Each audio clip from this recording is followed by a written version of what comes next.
दोस्तों, एक तरफ हमारे देश में क्रिकेट को इतना बड़ा तवज्जो दिया जाता है और उस पर अथाह पैसा लुटाया जाता है। अब वो चाहे वर्ल्ड कप जीते या ना जीते, ये अलग बात है। और हर क्रिकेटर के पास इतना पैसा होता है कि वो अपनी ऐश भरी ज़िंदगी जी सकता है। लेकिन दोस्तों, वहीं हमारे देश के एथलीट के साथ क्या होता है? एथलीट जो होते हैं उनके लिए क्या फैसिलिटी वगैरह होती है? उनके प्रैक्टिस के लिए, उनके आने जाने के लिए दोस्तों ना के बराबर होती है। इसीलिए आज हम ओलंपिक के खेलों में भी शायद ही कोई 40-45वीं रैंक हमारी आती है। शायद वो भी आ जाए, बड़ी बात है। कभी कभी तो 60 पहुंच जाती है। दोस्तों, होता यूँ है कि हमारे देश में क्रिकेट के अलावा किसी खेल को तवज्जो नहीं दिया जाता। ना ही नेता मंत्री देते हैं और ना ही कोई स्पॉन्सरशिप कंपनियां देती हैं। दोस्तों, आप इस वीडियो में देख सकते हैं, ये कुलदीप कुमार और देव कुमार मेरा दो दोस्त हैं। किस तरह से अपने पोल्स को ले जाने के लिए भी इनको ई रिक्शा करने की ज़रूरत पड़ती है। आज खेल व्यवस्था पे और हमारे खेल मंत्री को ये चीज़ देखना चाहिए कि क्रिकेट ही इस दुनिया में खेला नहीं जाता है, केवल गिने चुने 12-15 देशों में खेला जाता है। और ये जो पोल वॉल्ट गेम है, ये पूरी दुनिया में खेला जाता है, जिसमें कितने खिलाड़ी दुनिया के आते हैं और स्वर्ण पदक जीत कर अपने देश का मान सम्मान बढ़ाते हैं। लेकिन दोस्तों, हमारे देश की जो खेल व्यवस्था है, जो खेल मंत्री हैं, उनको इन सब चीज़ों से कोई लेना देना नहीं होता। यहाँ लोग सिर्फ झोली भरने के लिए आते हैं कि आप खेल मंत्री बन गए हो या खेल विभाग में कोई पद पा गए हो तो सिर्फ आप पैसे भरो अपनी जेब में और कुछ नहीं। दोस्तों, कुछ दिन पहले आपने देखा होगा कि दिल्ली के ग्राउंड में किस तरह से 2 IAS दंपत्ति, जो कि पति पत्नी होते हैं, जिस ट्रैक पे लोग दौड़ते हैं, जिसको एथलीट पूछते हैं, उसी ट्रैक पे वो कुत्ते को घुमा रहे थे। और कुत्ते को घुमाने के लिए उन्होंने क्या किया कि ट्रैक ही बंद करवा देते थे शाम को 7 बजे, कि कोई खिलाड़ी उस पर अब प्रैक्टिस ना करने पाए। यही हाल रहेगा तो हमारे देश का सोचो क्या होगा? क्या हम कभी खेल में आगे बढ़ पाएंगे? भारत सरकार ने तो बहुत सारी खेल के लिए योजनाएं लाई, खेलो इंडिया शुरुआत किया, लेकिन दोस्तों उसमें होता क्या है? इतना पैसा सरकार लगाती है, लेकिन वो पैसा जाता कहाँ है?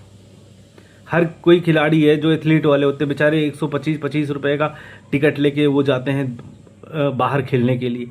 उनके लिए कोई फैसिलिटी नहीं मिलती है। जब कोई फैसिलिटी नहीं मिलेगी तो कैसे हमारा देश आगे बढ़ेगा? देश तो आप ऑस्ट्रेलिया को जानते होंगे। ऑस्ट्रेलिया एक ऐसा देश है जो कि खेल के मामले में इतना आगे है कि वहाँ पे हर एक खेल को तवज्जो दिया जाता है। और आप देखते होंगे, चाहे football, hockey, cricket, volleyball, tennis, badminton, कोई भी प्लेयर हो, कोई भी खेल हो, उसमें हमेशा वो आगे रहता है। और ओलंपिक में उसकी अच्छी खासी रैंक भी आती है 5वें-6वें नंबर की। लेकिन हमारे देश में ऐसा नहीं होता है। हमारे देश में सिर्फ एथलीट को लिए जो पैसा मिलता है वो किसी बड़े अधिकारी की जेब में जाएगा या तो नेता मंत्री की जेब में जाएगा। उन्हें एक पैसे का, रत्ती का नहीं लेना देना होता कि हमें ये पैसा कहाँ खर्चा करना चाहिए, कैसे इन्वेस्टमेंट करना चाहिए ताकि हमारे देश में अच्छे अच्छे खिलाड़ी हैं। दोस्तों, गांव में ऐसे ऐसे लड़के होते हैं जो कि आज सुबह 4 बजे उठ के रनिंग करते हैं। रनिंग करने वाले इतने सारे लड़के होते हैं, लेकिन उनकी जो सोच होती है, बेचारे उनकी भी गलती नहीं है, उनकी सिर्फ आर्मी तक जाने की सोच होती है। अगर उन्हीं लड़कों को अगर मौका दिया जाए तो क्या पता हमारे देश में पता नहीं कितने मोहम्मद फरहा जैसे खिलाड़ी निकल आए और हुसैन बोल्ट जैसे खिलाड़ी निकल आए। लेकिन दोस्तों, नहीं मिल पाता उन्हें मौका। उनकी ज़िंदगी वहीं समाप्त हो जाती है। अगर उन्होंने आर्मी की रेस नहीं निकाली तो उनकी ज़िंदगी वहीं ख़त्म और उनके जो टैलेंट है वो वहीं धरा का धरा रह जाएगा। देश में बहुत सारे नीरज चोपड़ा हैं, देश में बहुत सारे साइना नेहवाल हैं, लेकिन बात ये होती है कि उन्हें हम ढूंढ नहीं पाते हैं। ये हमारी पूरी खेल व्यवस्था के ऊपर एक प्रश्न चिन्ह है कि खेल मंत्री खेलो इंडिया योजना के तहत ये योजना पूरे गांव-गांव में पहुंचानी चाहिए। और खेल के लिए थोड़ा सरकार को भी ध्यान देना पड़ेगा कि हमारे देश में कौन कहां से कैसा खिलाड़ी आ रहा है। फुटबॉल की बात कर लीजिए, फीफा वर्ल्ड कप में भारत पता नहीं कितने सालों से आज क्वालिफाई नहीं कर पाया है। इसका पीछे का कारण हमारे आम लोग, हमारे देश की युवा गलती नहीं है, यहाँ की सरकार की गलती है। आपको सोचते होंगे कितना बड़ा खेल घोटाला हुआ था। एक बार भारत में राष्ट्रमंडल खेल हुआ।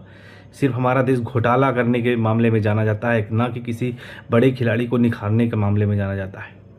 दोस्तों, ऐसे हमारे देश में प्रतिभा है खेलों में, बस वो उनको ढूंढ नहीं पाती सरकार हमारी। क्यों? क्योंकि वो चाहते ही नहीं, ढूंढना ही नहीं चाहते हैं।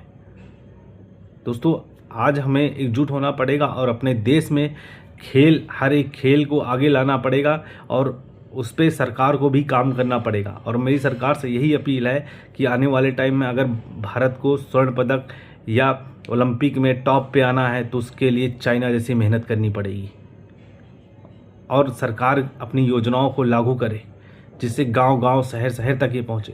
जहां से 1 अरब 45 करोड़ की जनसंख्या में क्या हमारे पास 200 खिलाड़ी भी ऐसे नहीं मिलेंगे जो हर खेल में जो ऐसा टैलेंट है कि ओलंपिक में गोल्ड भी जीत सकें।